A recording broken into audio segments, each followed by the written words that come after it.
Every few decades, the financial operating system rewires itself. Most people don't see it happening until the new rules are already making other people rich. Tom Lee believes 2025 is one of those moments. At Token 2049, he called it the biggest macro shift since 1971, when the dollar went off gold and finance as we know it was rebuilt from scratch. This time, that rebuild isn't happening on Wall Street, it's happening on-chain. In this video, we'll break down Lee's thesis, play the most important moments from his keynote, and translate them into clear takeaways for Bitcoin, Ethereum, and the broader crypto market. But before we dive in, if you want to stay ahead of these signals, make sure to subscribe to the Crypto Nutshell. It's our free 5-minute daily newsletter read by tens of thousands of investors who want sharp, actionable insights without the noise. First link in the description. Alright, let's get back to the video, because if Tom Lee is right, we're standing at the start of a monetary reset, and history tells us when money changes, markets follow. Let me level set. The reason I think 2025 is the biggest macro shift since the gold standard is I got to take you back to 1971. And in 1971, the dollar went fully synthetic. That was the year that Nixon ended the convertibility of dollars into gold.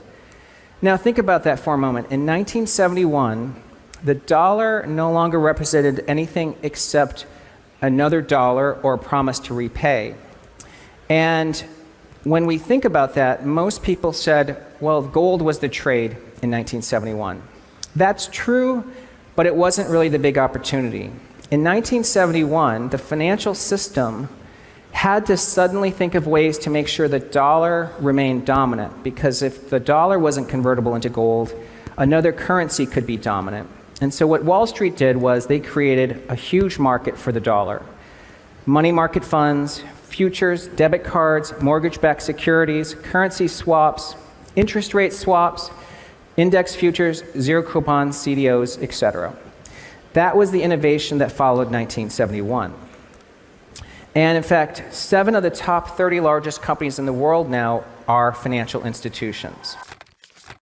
1971 wasn't a historical footnote, it was the moment money went synthetic. When Nixon ended gold convertibility, the dollar stopped being backed by anything real. To keep it dominant, Wall Street had to reinvent finance from the ground up. They built entire markets to give that new dollar gravity: money market funds, futures, swaps, mortgage-backed securities, index derivatives. Each one was designed to create demand for dollars and make the system too integrated to fail. Lee's point is simple. When the foundation of money shifts, the infrastructure around it explodes. Innovation accelerates. New rails emerge. Entire industries form to stabilize the new regime. In the 1970s and 80s, that transformation made the dollar unstoppable. It became the base layer for global trade, credit, and capital flows. In 2025, Lee believes the same kind of rebuild is happening again. Only this time, it's happening on the blockchain. The old financial rails were built to support synthetic dollars. The next generation is being built to support digital assets. What that means is that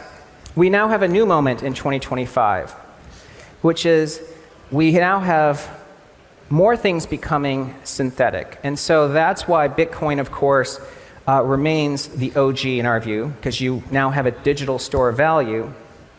But I think you want to think about the other side of that ledger. What is Wall Street going to do? And in our view, Wall Street is going to play a very significant role in creating a market for digital assets. Lee draws a clear line between the two giants. Bitcoin is the original store of value, digital gold with better physics. It's portable, verifiable, and untouchable by policy or borders. That role doesn't change. It compounds as trust in the system erodes. Wall Street's role isn't to replace Bitcoin, it's to build around it, to create markets, products, and financial instruments that plug directly into this new form of collateral. And when it comes to building, Lee says the center of gravity is shifting toward Ethereum. Institutions need a neutral, public, programmable network, something they can use to settle, tokenize, and automate value. Ethereum already fits that description. It's the same pattern we saw after 1971. The dollar became the base asset. Wall Street built the rails that amplified it. Now, Bitcoin is the asset, and Ethereum is becoming the rails. If that pattern holds, the upside isn't just in holding the coins, it's in understanding how this new financial stack takes shape. And that brings us to Bitcoin's valuation anchor. And in our view, the biggest winner here is Ethereum. So let's think about what it means for Bitcoin's upside. If gold today is at 4,000 per ounce, and maybe it'll get to 5,000 per ounce, Well, we want to think about what Bitcoin to gold ratio is. What percentage of Bitcoin's network value should mirror that of gold? And if it's only at 10%, then you get a $140,000 value for Bitcoin. I think that number is too low. I think it's going to basically match gold's value or even exceed it. And that's how you get to the $1.4 to $2.2 million of value per Bitcoin. So we're still quite bullish on Bitcoin here at around 110,000. Lee values Bitcoin the same way you'd value gold, not as a meme, but as a benchmark. If Bitcoin captures even 10% of gold's market value, that's roughly $140,000 per coin. If it reaches full parity with gold, or even surpasses it, you're looking at somewhere between $1.4 and $2.2 million. You can debate the exact numbers, but the logic holds. Gold is the current store of value benchmark. Bitcoin is the digital upgrade. As that monetary role gets adopted, the valuation follows. It's not about hype or halving cycles. It's about function. Bitcoin doesn't need new narratives to rise. It just needs the world to keep using it as savings that can't be printed away. And that framework leads directly into the second pillar of Lee's thesis, the rise of the synthetic dollar, and why stablecoins are becoming the new engine of global finance. So a lot will happen on crypto. And we already know Ethereum has experienced this ChatGPT moment because of stablecoins.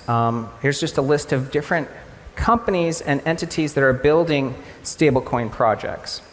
And you might wonder, why does the US government care about stablecoins? Well, it's the same reason the US cared about the synthetic dollar staying strong. Today, the US dollar is 27% of GDP, but it's 57% of central bank reserves. That 57% shows you that Wall Street's efforts to make the dollar the standard of transactions after 1971 was effective. It's 88% of financial market trades, okay? But it's basically 100% of stablecoin denomination. So by moving to a synthetic dollar tokenized on a blockchain, the dollar could become even more dominant. And collectively, stablecoins are the 12th largest holder of treasuries in the world. Stablecoins aren't just another crypto product. They're a policy tool. They pull the US dollar onto public rails, global, 24/7, programmable. And in doing that, they lock in dollar dominance by making USD the default settlement layer for on-chain commerce. Lee's point is direct. Washington cares about stablecoins for the same reason it cared about the post-1971 financial system. They keep the dollar at the center. As stablecoins scale into the trillions and accumulate treasuries, they don't just mirror crypto adoption. They become one of the largest buyers of US debt and a key source of liquidity for the entire economy. Step back and you can see the new architecture forming. Bitcoin is the pristine collateral, the store of value. Stablecoins are the execution layer, the bridge between the digital and real economy. And Wall Street is gearing up to build products, credit markets, and infrastructure around both. The question is, what chain becomes the programmable settlement engine for all of it? Lee's answer is clear: Ethereum. And he backs it with hard data, rising institutional adoption, the majority of total value locked, and major payment networks already running pilots on its rails. But the real signal isn't in the adoption alone, it's how that activity could reshape Ethereum's value relative to Bitcoin. Where will Ethereum go? I mean, I have some thoughts I'll share, but again, if you look at this chart, it's not bearish, okay? This is a bullish chart. And another chart to think about is Ethereum's price ratio to Bitcoin. It's currently at 0.036. The average has been 0.047, and the high in 2021 was 0.087. I think that these numbers matter because to me, Ethereum is having its 2025 moment. Like 1971, I think its price ratio should at least recover to its prior high of 0.087. So what does that mean? Well, if you look at Bitcoin's price, and we think it'll be at least 250,000 by the end of this year, okay, that's the rows, so it's the second to last row. If Ethereum price ratio gets to its 8-year average of 0.0479, that implies 12,000 per Ethereum token. If it gets to its 2021 high, which I think is justifiable given how much is happening fundamentally on Ethereum. That's $22,000 per ETH. Okay. But I don't think that's the ceiling.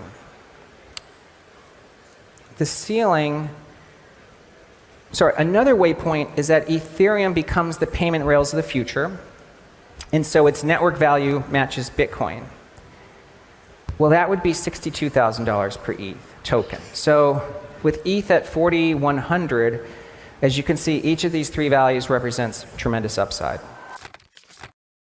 The simplest way to measure Ethereum's rise isn't by price, it's by its ratio to Bitcoin. That chart tells you whether the build layer narrative is actually taking hold. Lee lays out three possible scenarios. If Ethereum just reverts to its long-term average around 0.048, that implies a $12,000 ETH based on his Bitcoin target. If momentum builds like it did in 2021, the ratio could revisit its previous high near 0.087, roughly 22,000 per Ethereum. And if Ethereum truly becomes the global payment and settlement layer with network value on par with Bitcoin, the ceiling could stretch towards 60,000. The precise numbers aren't the point. The mechanism is. As more real-world assets, stablecoins, and institutional products migrate on-chain, Ethereum's utility compounds. More settlement, more tokenization, more staking, more throughput. Each of those adds reasons for balance sheets to hold Ethereum, not as speculation, but as infrastructure. And that's the real takeaway here. Ethereum's upside isn't driven by hype or halving cycles. It's driven by adoption curves. It's what happens when Wall Street, AI, and the digital economy all start building on the same base layer.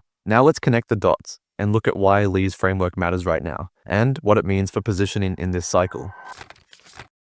What makes Lee's thesis stand out is that it isn't built on hype. It's built on regime change. He's not saying number go up because of momentum or memes. He's saying the plumbing of the financial system itself is shifting. Synthetic dollars are moving on-chain. Institutions are building compliant rails. AI is demanding verifiable identity, provenance, and data integrity. When the foundation of money changes, valuations don't just rise, they reset. He also draws a clear line between two kinds of value. Bitcoin's strength comes from its monetary premium, scarcity, credibility, and security that compound with time. Ethereum's power comes from its platform premium, the value of activity migrating on-chain, driven by throughput, developer adoption, and institutional integration. Different engines, same direction of travel. Lee's framework also reframes the tired crypto versus TradFi debate. After 1971, finance didn't end. It reinvented itself. The same thing is happening now. Wall Street won't disappear. It will port to public chains, strip out inefficiency, and expand margins.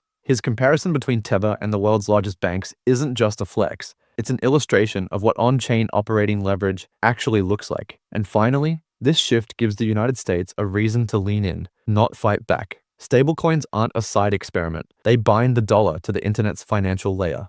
If the world is going to transact on-chain, Washington would rather those transactions settle in dollars than in anything else. That alignment opens the door for regulation, scalability, and institutional confidence, the exact ingredients that turn a niche technology into a global standard. For Bitcoin, the path of least resistance is still up and to the right. The gold parity lens gives you a grounded anchor, not a fantasy, a framework. You don't need a dozen new narratives or hype cycles. You just need adoption to keep climbing. More balance sheets treating Bitcoin as collateral, more credit markets priced around it, and more custody infrastructure making it usable at scale. Volatility will always come and go, but if Bitcoin keeps earning its role as digital savings, the long-term trajectory stays the same. Ethereum's story is different. Its success doesn't depend on becoming sound money. It depends on becoming indispensable. The signal isn't in price, it's in usage. Settlement volume, L2 throughput, stablecoin float, tokenized assets, staking participation, and the steady burn of fees that tighten supply. If those rails keep absorbing global activity, price will eventually follow. The ETH/BTC ratio is simply the scoreboard. Stablecoins, meanwhile, have quietly become a macro indicator. Their supply and treasury holdings don't just track crypto, they track global liquidity. When the supply base expands and the issuers professionalize, the pipes are widening. That's fuel for on-chain activity and a tailwind for both Bitcoin and Ethereum. And then there's the next wave, tokenization, and what Lee calls invisible assets. Credit, real estate, IP, royalties, loyalty points, identity, even agentic AI. They're all moving toward on-chain monetization. Each new category adds demand for settlement, liquidity, and collateral. That supports Ethereum's platform premium and reinforces Bitcoin's position as the pristine base asset beneath it all. Of course, there's pushback. There always is. The first question everyone asks is, isn't this just 2021 all over again? Not quite. 2021 was retail-driven. Hype, leverage, and speculation on immature rails. Lee's 2025 setup is the opposite. It's built on policy, infrastructure, and institutional adoption. Stablecoin frameworks are being drafted. Major networks are running on-chain pilots. Wall Street isn't watching from the sidelines anymore. Different fuel, different durability. Then there's the tribal question. Is this just about Ethereum? Lee's answer is no.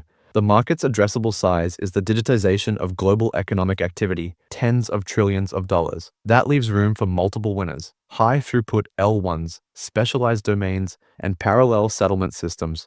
Ethereum simply leads today because it's the most neutral, programmable, and institutionally tested chain. But this isn't a winner-take-all story. It's a rising tide moment. And finally, the classic concern. Cycles still happen. What about the next drawdown? They do. That's why Lee spent so much time on treasury strategy. He points to MicroStrategy and BitMine as examples of how to survive winters, keep the balance sheet clean, avoid leverage, and keep growing per-share exposure to the underlying asset. Intrinsic value keeps compounding even when prices don't. For investors, the translation is simple. Size positions so you can actually hold through the 30 to 50% drawdowns that shake everyone else out. Tom Lee's message at Token 2049 isn't trust me, it's watch the plumbing. In 1971, the dollar went synthetic, and Wall Street built an empire of markets to support it. In 2025, the same transformation is happening again, only this time, it's happening on-chain. Bitcoin is capturing the monetary premium, the role of pristine, programmable collateral. Stablecoins are reinforcing the dollar's dominance, turning the greenback into the default currency of the internet. And Ethereum, the most neutral, battle-tested base layer, is absorbing the build-out that follows. If Lee's map is even directionally right, the implications are clear. Bitcoin grows as more institutions treat it like savings and collateral. Stablecoins expand into multi-trillion-dollar infrastructure, professionalized and systemically essential. And Ethereum evolves into the settlement engine for global commerce, compounding value every time the network is used. We'll end where we began. Regime shifts are messy at first, and obvious in hindsight. Most investors miss them because they mistake noise for structure. Tom Lee isn't selling a prediction, he's showing you the structure. And if this breakdown helped, hit subscribe. It helps the channel grow, and you can always change your mind later. See you all in the next one.